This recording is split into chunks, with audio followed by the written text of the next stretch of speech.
Hello everybody and welcome to today's stream. For today's stream, mag-uusapan natin si Apo Whang-Od because she is the beauty cover girl of Vogue Philippines for April 2023. We're going to talk about a little of her history. We're going to talk a bit about her history, what the internet thinks about the latest happenings of her being on the cover photo, being her on the cover of Vogue, and also some comments from other people around the world. If you're here to support the stream, please watch the entire thing because I'm about to prepare up until the 10-minute mark. Pero kung gusto nyo lang yung content, talo na kayo sa 10-minute mark. I'll likely be adding chapters once I get to process the video para pwede na lang kayo pumunta doon as if that's what you want to see.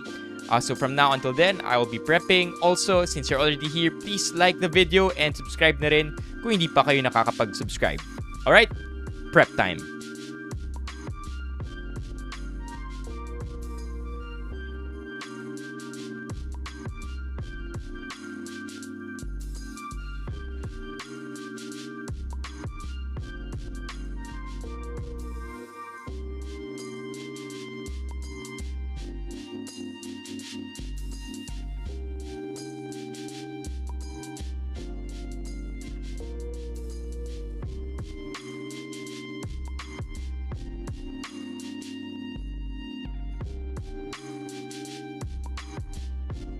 Hey, aren't we that strong?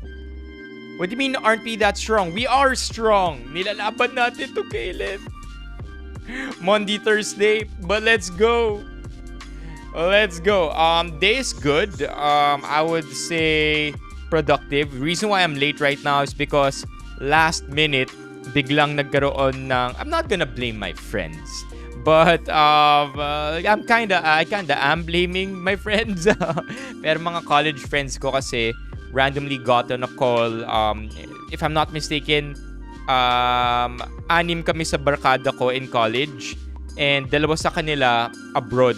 So all of us in a call is something I don't think happens very often. It doesn't happen very often.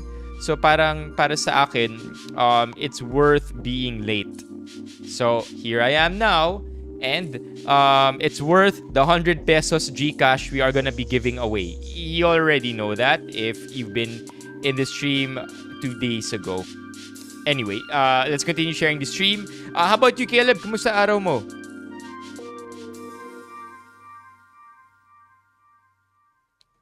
Who else is here? Let's share the stream.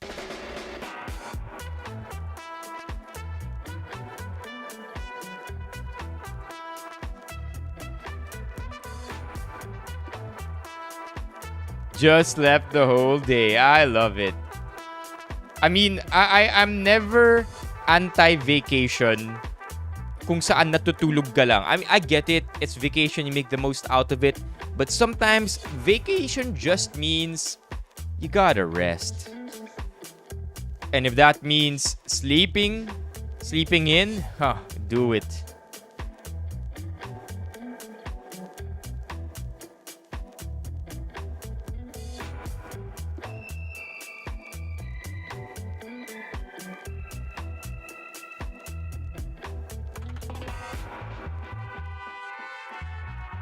Why so? Ano oras ka na natulog kagabi?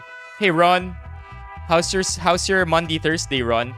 I always find it funny to say Monday Thursday kasi parang Monday Thursday, you know, is there a proper way to say it?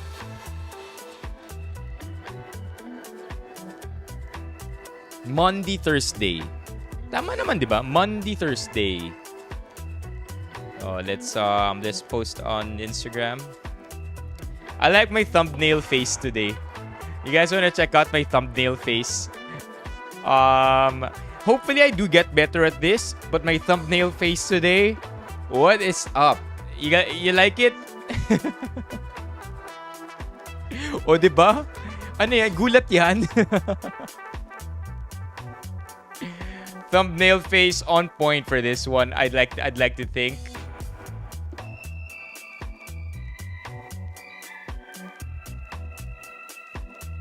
What's up, Feb? Feb, curious nga pala ako. Howell, long time no see, Teach. Curious ako, Feb. You're not born on February. Pero bakit nga pala ulit Feb yung gusto mong name online? Na-confuse ako. Is that even your real name? Teka, ito i-upload lang natin. Mag-live lang din tayo sa TikTok.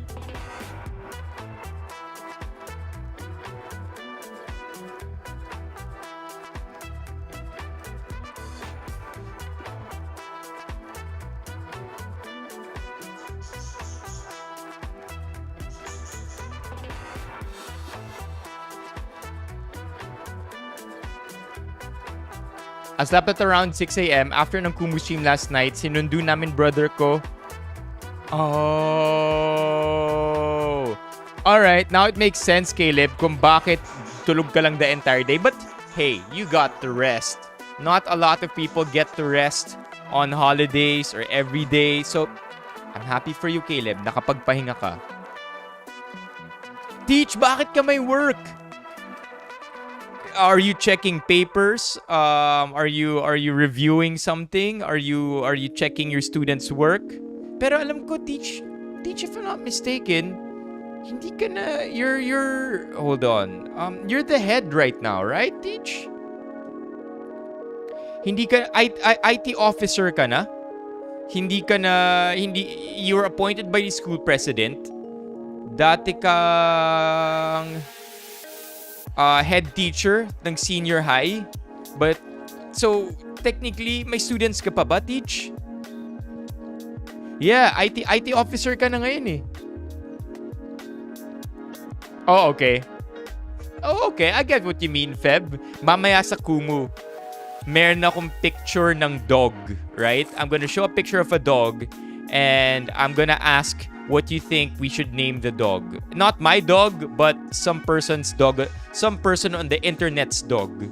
I get what you mean, Feb. Yung mga, mukha lang ganun eh. Oh, nice. Ron, kamusta ang traffic? I have tons of pictures about traffic, which we can all talk about later. Pero grabe yung traffic papuntang Quezon.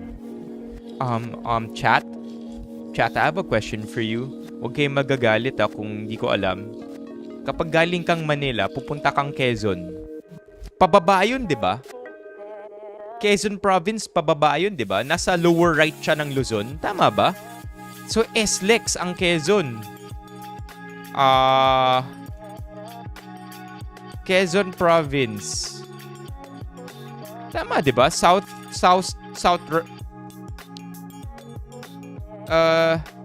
Ito, tama. Oh, tama. Yes. Hindi ako napahiya doon. Nasa lower right siya ang Quezon. Depende. Depende kung saan. Laki kasi ng Quezon. Yeah, ang nasa isip kong parte ng Quezon, ito.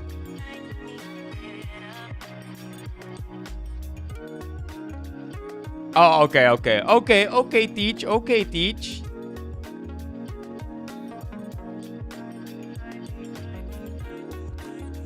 Have you at least eaten, Caleb? Caleb, nakapag-exercise ka na ba today? Alala ko pa naman kagabi ang topic natin, just move. Right, cool, Ron. SLEX, sabi ni Paolo. What's up, Paolo? Both Paulos are here. What's up? Oh, wait, no. Ibang Paul pala to. What's up, Paul? Hey, Paul. Akala ko si Paolo to with the U. It's a different one. Oh, I see. Dinadaanan papuntang Bicol. Alright. We'll start our live stream in about 10 minutes. Today, pag-uusapan natin si Apo Whang-Od. Now, to be honest with you, chat, ito dapat yung content natin last Thursday. I prepped it during the afternoon, exactly, I think, when the news broke. So, sayang lang because I didn't push through and I had to post na hindi tayo makakapag live stream that evening. But sayang din yung research, sayang din yung acknowledgement natin to one of our own legends. So I thought of pushing through with the content tonight. Grabe naman. Di naman, I wouldn't say fan base. I would say we have a nice little community. Hopefully sa future, ano na tayo, umabot na tayo ng 15 sa live stream. Well, I'm so happy. Feb is here, Caleb is here, Paolo is here. Ngayon, meron pa tayong TikTok fam, si Paul, si Teach of course. Teach is also here despite being busy. Ron is here as well. So I'm very happy. Si Renly na lang ang kulang. Si Renly, na halos consistent din parate, but Renly is a very normal person. Renly sleeps at normal times of the day. So I'm happy to see chat na pare-parehas tayong pwede maging puyat mates. Anyway, no, actually. I guess it's typical lang yung kay Mami Keiko. 18, things of that nature. 18 years old, bala ka na. Just do it in the future. No, normally the family takes some kind of Holy Week vacation. Pero this year, wala. We might have a trip, a summer trip somewhere, road trip. Pero hindi rin sure. Hindi rin sure kung gagawin namin yun. Pero as far as Holy Week traditions go, as in mga religious activities, dati nung bata ako marami. Naalala ko, nagsisimba pa ako kasama ng lola ko ng madaling araw ng Sunday para maabutan pa namin yung Easter Mass. But before that, yung salubong pa ni Mama Mary at ni Jesus. And then I also remember kapag Thursday, nanunood kami ng washing of the feet. Kapag Friday, Stations of the Cross. Tama ba? So, yeah, dati marami kaming pinupuntahan or ina-attendan na religious activities. Pero lately, it's more of vacations. This year though, no vacation during the Holy Week. Salubong. Now lang sila natapos. Ayun. Pero ano yung tawag sa pag-meet ni Mama Mary at ni Jesus? Yun yung salubong, di ba? Yun yung salubong nila. Magkikita sila. Okay, o, di ba? I'm sorry. I'm sorry, nanay. Nanay, huwag ka na magalit. Okay.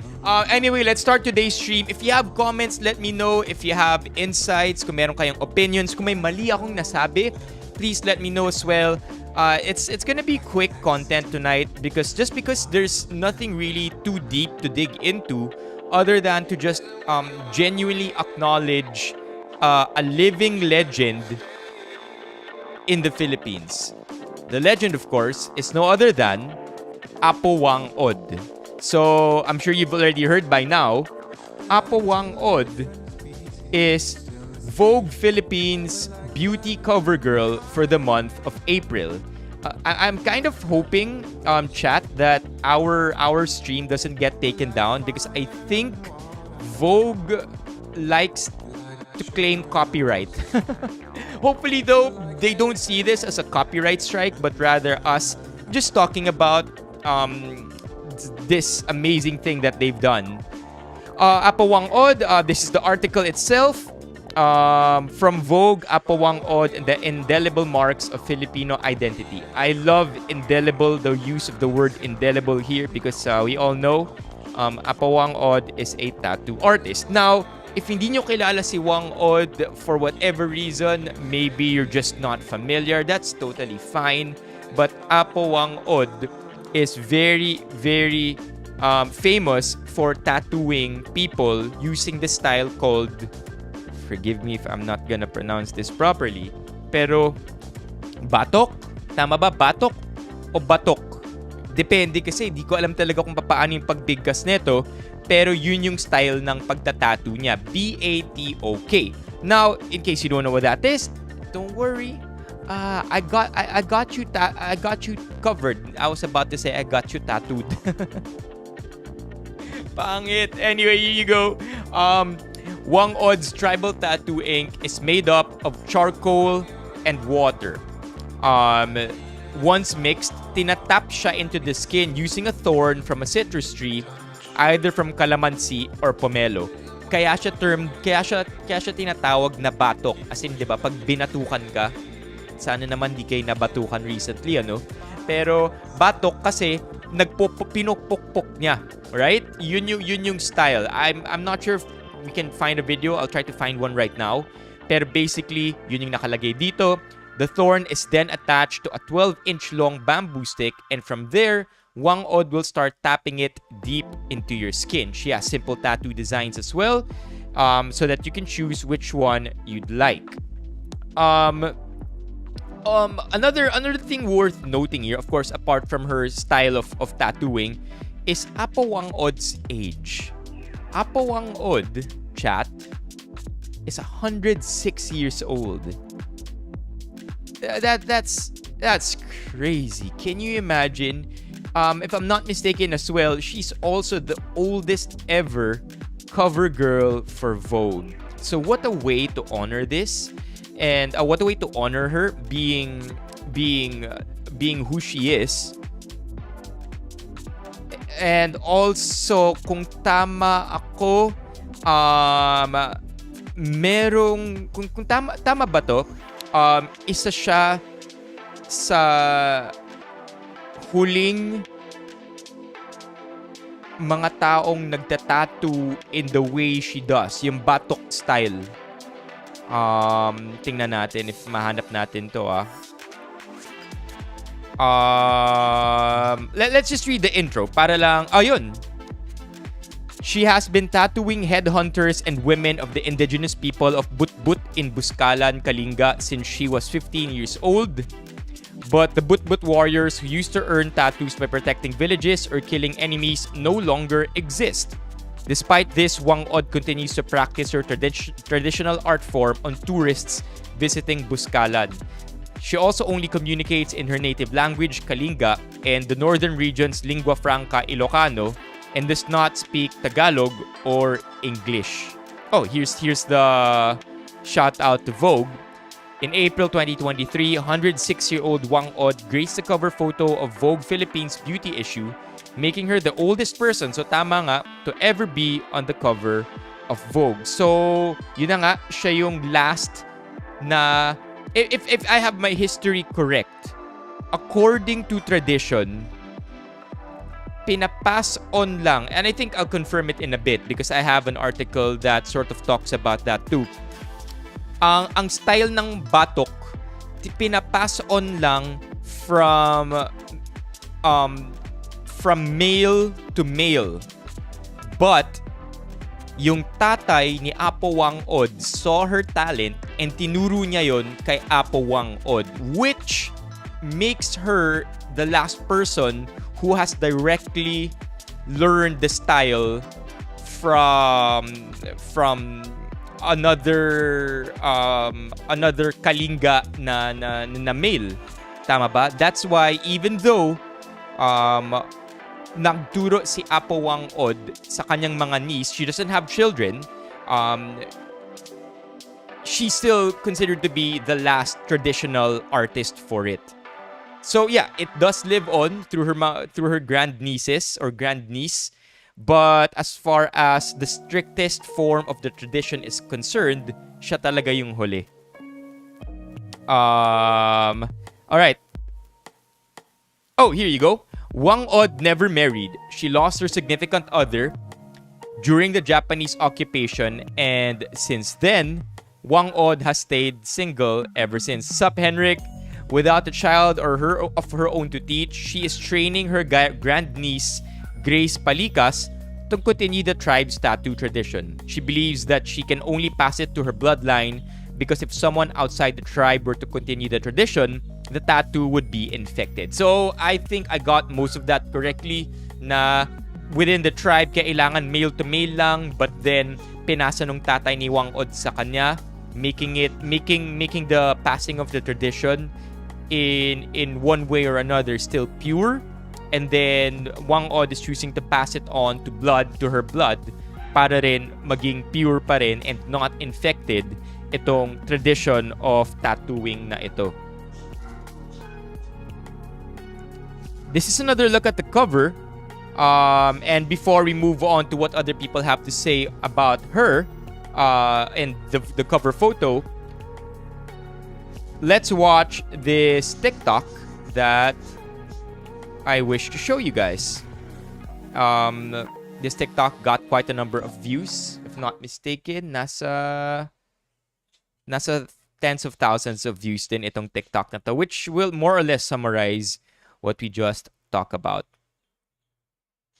Siya na ang last. Siya na ang last when it comes to the tradition being passed in that way or form na kailangan galing sa male.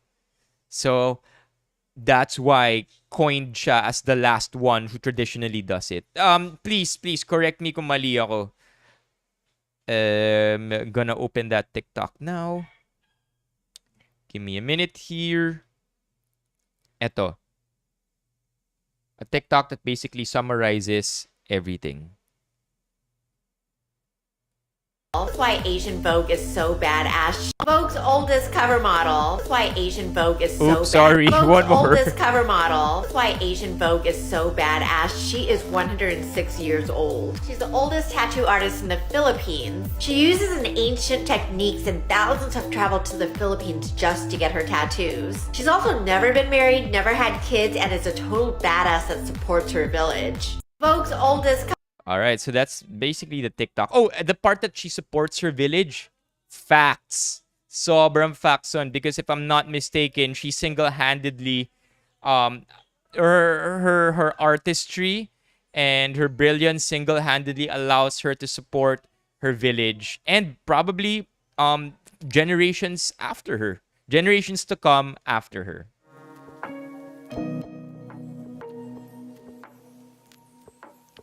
This is also on that, Paolo, yung pampabuenas na sinasabi mo na ginagawa ni Apo Whang-Od is actually something na Hold on. Yes, baby. Okay, come on. Say it. Wow, what's that? What? Tattoos. May papakita lang si baby.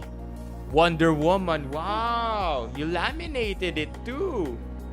Oh, that's nice. You okay? Alright. Okay. We go. Zach is 5 years old. Okay.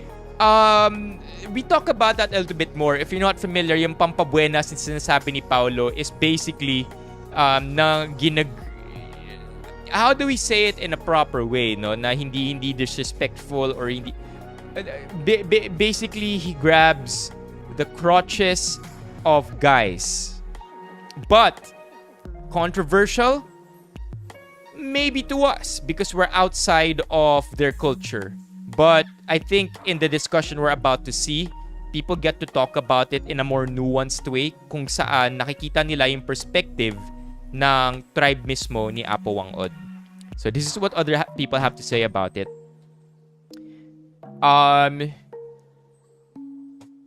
Hey, yes, baby. Okay.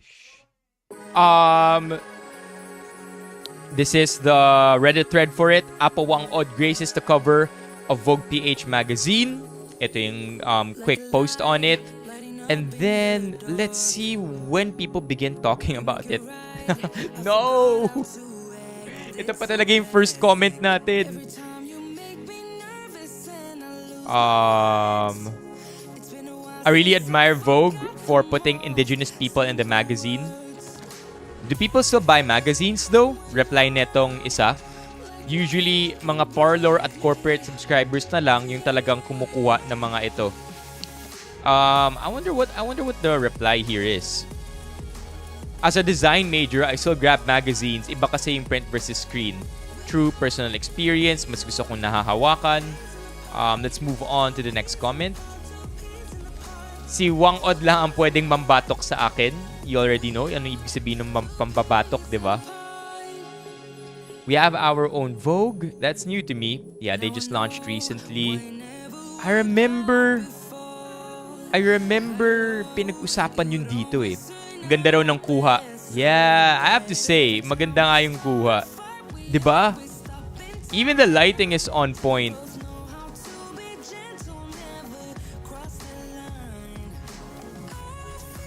Do they know ito?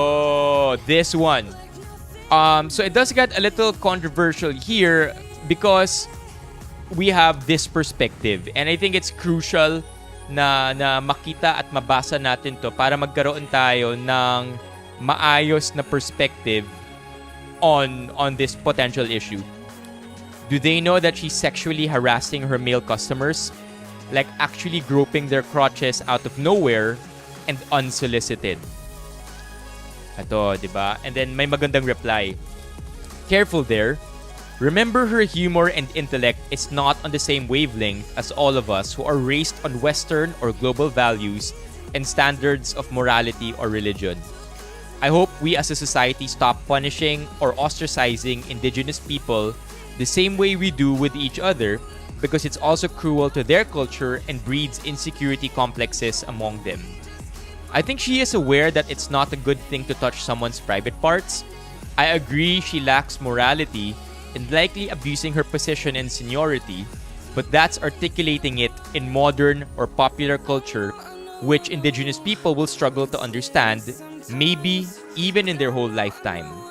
IPs in the northern Philippines are already quite integrated today, but I would be cautious of her age. The solution, maganda tong comment na to kasi alam mo yung sinabi niya yung point of view netong taong to. Sinabi niya yung point of view ng mga indigenous people and then nag-offer pa siya ng suggestion.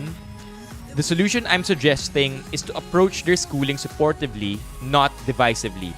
Divisive education may work if we're on the same cultural wavelength, but when we're not, they can't comprehend it and it becomes discrimination. Galing ng sagot. I like it.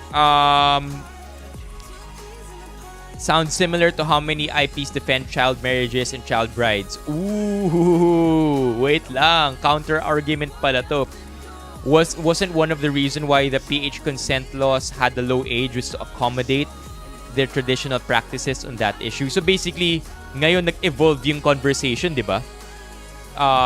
Okay, we respect culture, but where do we draw the line? Because this guy is now bringing up na meron nga palang child marriages. Do we keep saying respect the culture, or do we find the balance between these two sides? I want to see this conversation hopefully mag-develop. I did not expect na yung pala yung sasabihin ng replies. Wasn't one of the reasons ito na, and weren't they one of the vocal opponents against raising the marriageable age and the age of consent? Is it the same guy who replies? Yeah, okay. Si Tori din. You missed what I said. Oof. Sabi ko she is wrong. Pero IPs are not like the typical rural person na tradition or religion issue lang. We should all be informed that IPs have a different history than the majority population kahit nasa parehong bansa lang. The Northerners were not colonized by the Spaniards. In fact, they were colonized in a way by Spanish Filipinos when the Americans took over. We shouldn't apply the same tactics pag tinuturuan sila na may mali because they are surrounded by their own culture all their early life, not the popular or dominant culture we know. It comes down to knowing that destructive means of schooling is cruel for IPs because they don't have the same historical advantages such as having an early start to knowing modern capitalism or business, or soft skills such as etiquette, hygiene, etc. They are expected to know or realize things that never mattered in their culture, so it weighs heavier on them when they are ostracized upon showing these attitudes in modern society. That's why it's cruel. Galing ng sagot.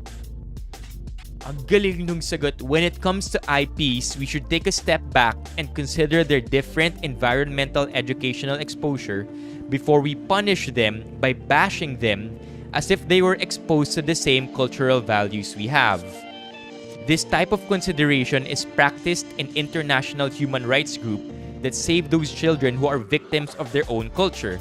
They conduct activities to school them properly, particularly the elders who are in charge of the community and can impact the culture without destroying the people. We can't save child brides through social media canceling and bashing. This is an amazing answer. This one's gonna go on forever. But I think we get the idea there.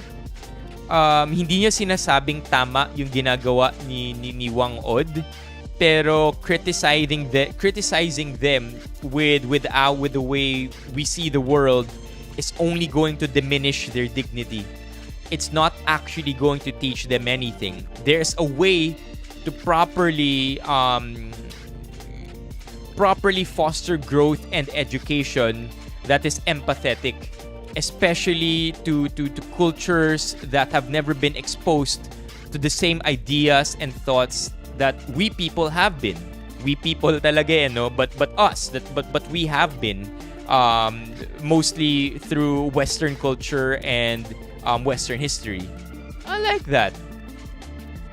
Pwede Yel, no, hula ko anthropologist or anthro major siya. Galing. Yeah. I mean, because it also answers the initial thought I had in my head na inisip ko, okay, i-respect natin yung culture nila. Pero paano nga yun, yung mga rape culture, right? Or I mean, cultures that involve some form of abuse, whether it's sexual or child abuse. Yeah. Galing. Yeah, galing. I like that. At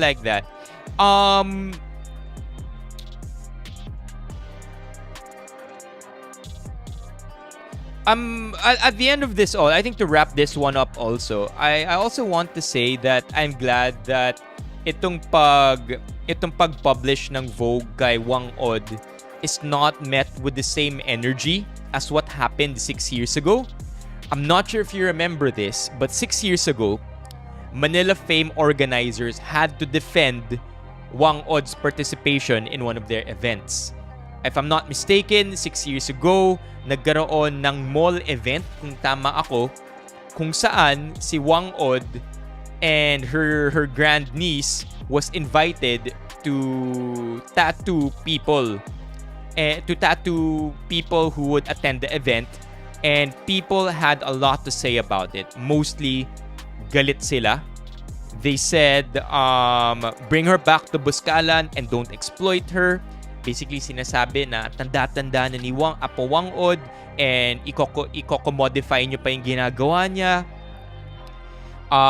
This makes me so mad. She's 100 years old.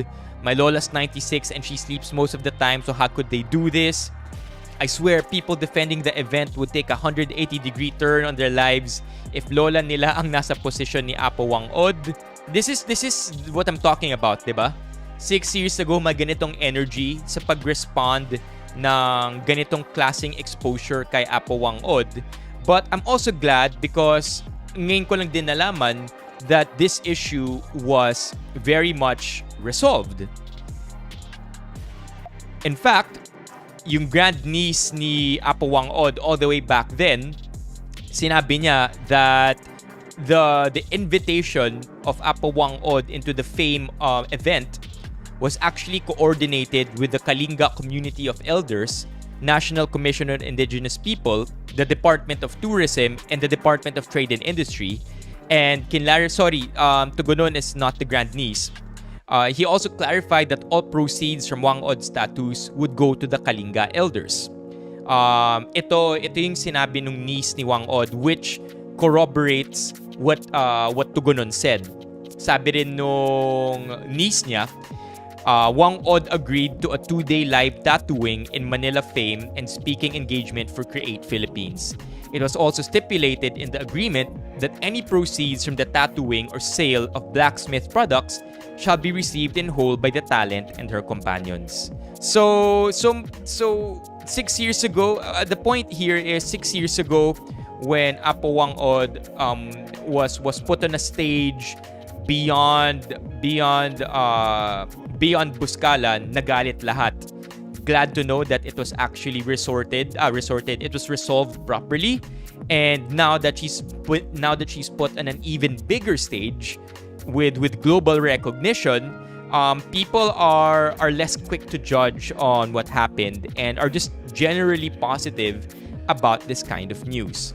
Speaking of positive, other people around the world also had something to say about it.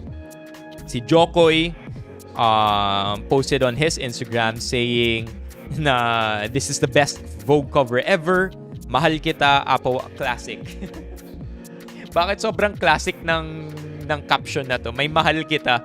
You can't not have mahal kita kung kung Phil-Am ka or Pinoy ka or bumibisita ka sa Pilipinas in a concert, you know. Talaga may pamahal kita eh. Halle Berry also posted Whang-Od and Vogue's cover. Here we have Cara Delevingne,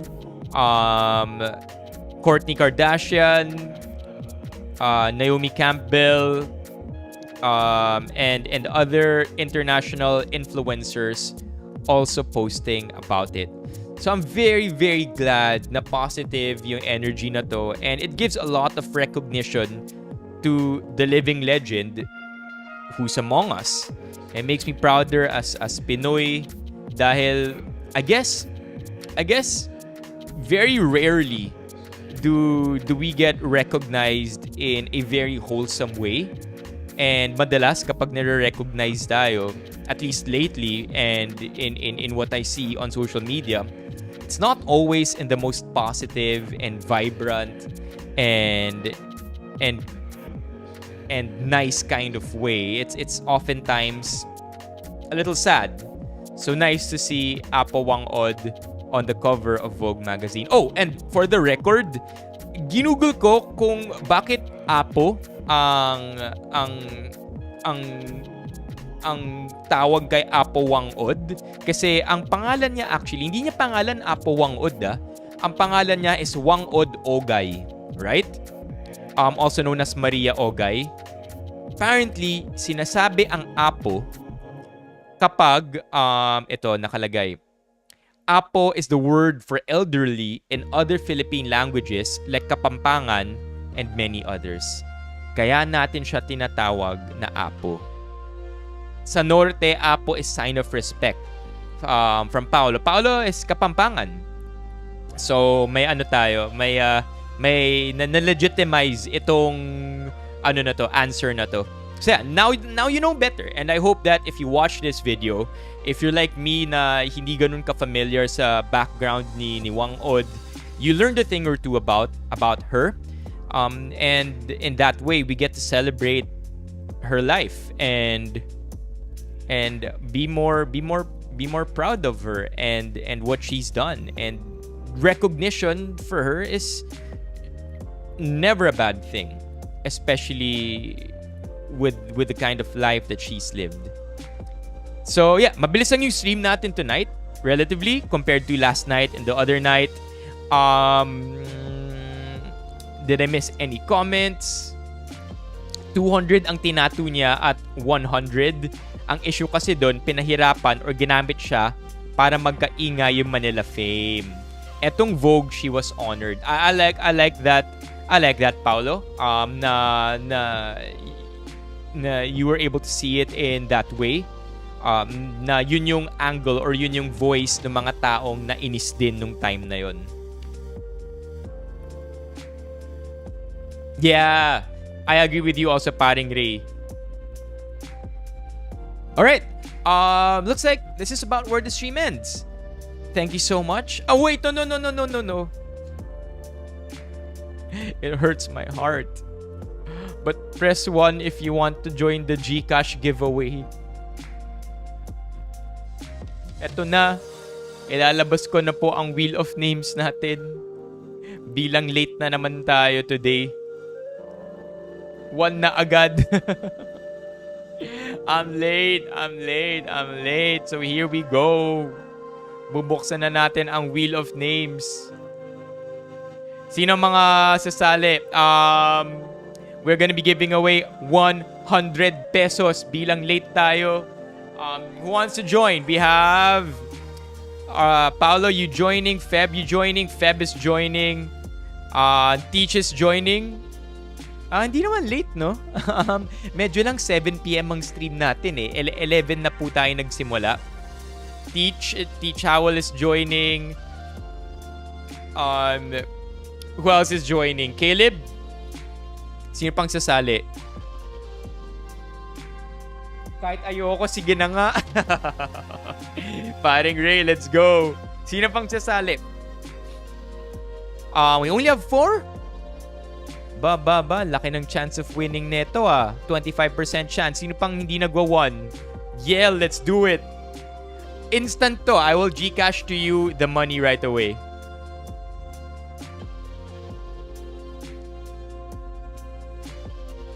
Oh yeah, let's go, Ron. Okay. We have 6. Paolo, you joining? Paolo with an O. How about Paolo with a U? And Paul, you guys joining? Hendrik, sali ba kayo? Closing the wheel in 5 seconds. Yo, let's go, Paolo. Alright. Going once, going twice. 100 pesos GCash. 5, 4, 3, 2, 1. Alright, let's do this. Hindi tayo pwede magbebu ba? Kasi baka ma-copyright strike tayo. Oh, may sumali bigla si Rafael. Let's go, Rafael. You're welcome to join, Rafael. It's for everybody. Bebu ba?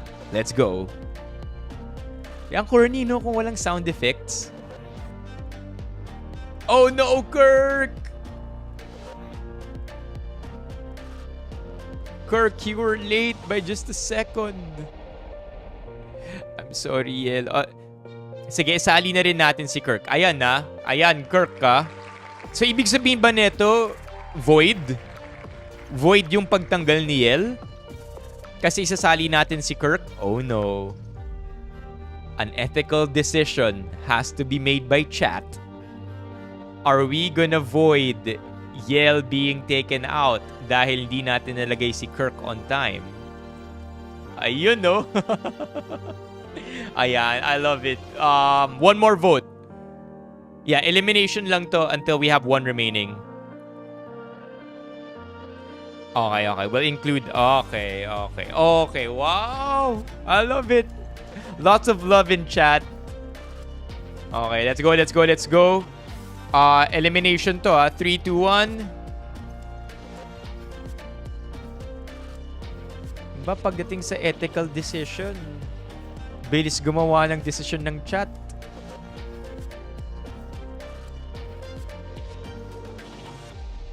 Up.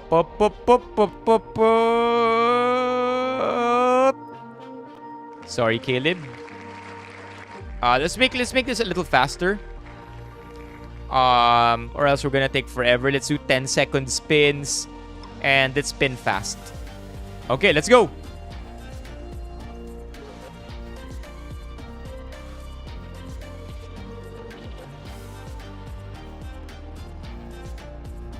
I'm sorry, Feb. Ayan tuloy, Feb. Feb, iba ang Wheel of Names. Kapag pinagtatawanan mo yung nasisipa, ikaw yung masisipa next. Bawal daw yun. Malakas ang karmahan dito pagdating sa Wheel of Names. I'm sorry, Paolo. Next one.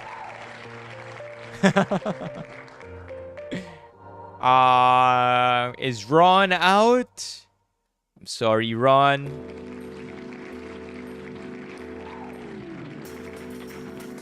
All right.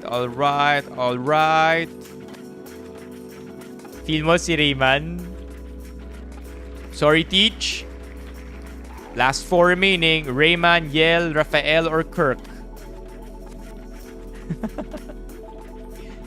Naku po, bawal din batiin, Paulo. Ang daming pamahiin, no? Yel, Rafael, and Kirk.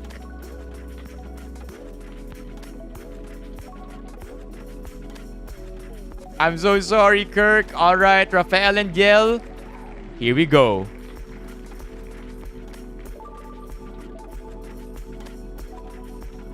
Oh, not quite it. Si Rafael ang nanalo. Oh, wait. There's a twist here. Ano tong concede ako kay Yel? Ano tong concede kay Yel? Hold on. Bakit may twist na naman? Okay, so Rafael is the winner. Sa kanya na lang. Alright, chat. We have to make a decision here. Ito, para lang, because sobrang wala na si Yel. So, si Rafael na. Oo nga parang ayaw nyo yata eh.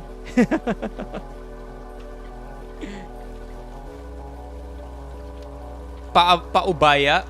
How do you know na wala si Yel? Nakikita ba yun sa chat? How come hindi ko nakikita sa chat yung mga naandito sa chat? Do you actually see it? How? What do you guys tap?